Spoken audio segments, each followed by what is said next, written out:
Hello everyone, this is Tammy Jaiswal. I'm going to take you quickly through some of the critical line items under Schedule 3 of the listing regulations, which deals with actions initiated, taken, or pending. Starting quickly first with Part A, Para A, Clause 19, wherein the first line item talks about, please note the word actions initiated. So, search or seizure initiated under any law requires an intimation. Unlike the next two line items, reopening of accounts and investigation, which is restricted only under the Companies Act.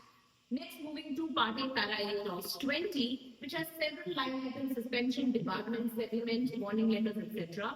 And this particular clause is a very significant line item, which is imposition of fine or penalty, which is explained that it is by a sectoral regulated enforcement agency and the amount is 1 lakh or above, and by any other authorities wherein the amount is 10 lakhs or above, will require an intimation within 24 hours of such event.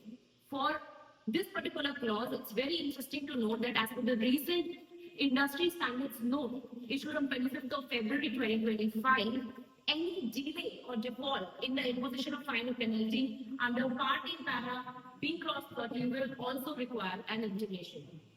For any other fines or imposition of penalty below these thresholds will require quarterly disclosures under the integrated findings along with updates on tax litigations. Now moving to show cause notices, we all know that Part A, Para in Clause 20 does not include show cause notices. However, if show cause notices are leading to any pending of litigations, etc., and it has an amount which crosses or has the probability or possibility of crossing the materiality thresholds of either the turnover or the profit, then that also requires an intimation.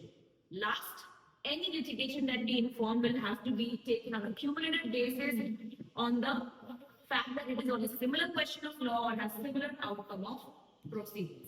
Thank you.